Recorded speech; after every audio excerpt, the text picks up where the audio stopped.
বন্যার সবশেষ পরিস্থিতি জানাতে সরাসরি যুক্ত হচ্ছেন মৌলভীবাজার থেকে সালে লাহিকুটি।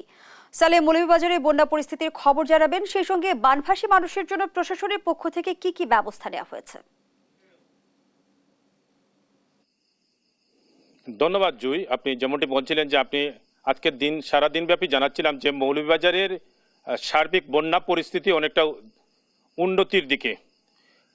ঈদের পর থেকে আজকের দিনটাই মূলত অনেকটা সারা দিনব্যাপী রোদ ছিল। এই রোদের কারণে অনেকটাই মানুষের যে বৃষ্টির কারণে যে জড়তা ছিল সেই জড়তা কেটে যাওয়ায় মানুষ আজকে ঘর থেকে বের হয়েছে।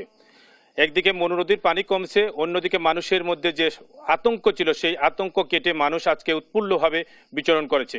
আপনাকে জানাতে চাই যে মৌলভীবাজার ঈদের পরের ভারী বর্ষণের ফলে মৌলভীবাজারের মনু নদী ফুলে ওঠে এবং মনু নদীর যে উৎপত্তি স্থল সেখানেও ভারী বর্ষণের ফলে সেখানে প্রচুর বৃষ্টিপাত হয়। মনু নদী বিপদসীমার উপর দিয়ে প্রবাহিত হয় এবং ধলই নদী বিপদসীমার উপর দিয়ে প্রবাহিত হওয়ার কারণে ধলই নদীর একটি ভাঙ্গনে মৌলভীবাজারের কমলগঞ্জ উপজেলার এক অংশ এবং মৌলভীবাজারের মাতারখাপন, শেমেরকুনা সহ প্রত্যন্ত অঞ্চলে প্লাবিত করে এবং অসংখ্য বাড়িঘর নিমজ্জিত করে এবং মানুষের ক্ষয়ক্ষতি করে।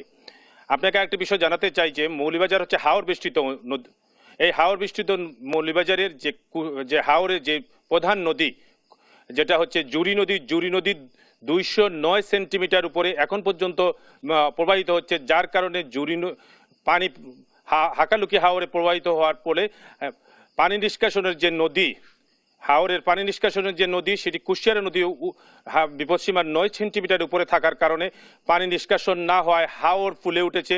হাওরের যেদিকে তাকানো যায় হাওরের টুইটুম্বর পানি এবং এই টুইটুম্বর পানির কারণে মানুষের হাওর পাড়ের যে মানুষগুলো আছে তাদের জনজীবন পানিবন্দী হয়ে আছে। মানুষের দুর্বিষহ জীবনে এই দুর্বিষহ জীবনে প্রশাসনের পক্ষ থেকে যে পরিমাণ ত্রাণ সামগ্রী দেওয়া হয়েছে চাহিদার তুলনায় অত্যন্ত অপ্রতুল বলে আমাকে বানবাসী মানুষরা জানিয়েছেন।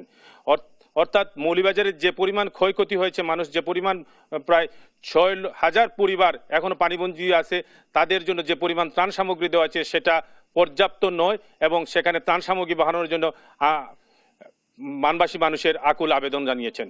এই ছিল আমার কাছে মৌলভীবাজারের বানবাসী মানুষ অর্থাৎ বন্যার সর্বশেষ পরিস্থিতির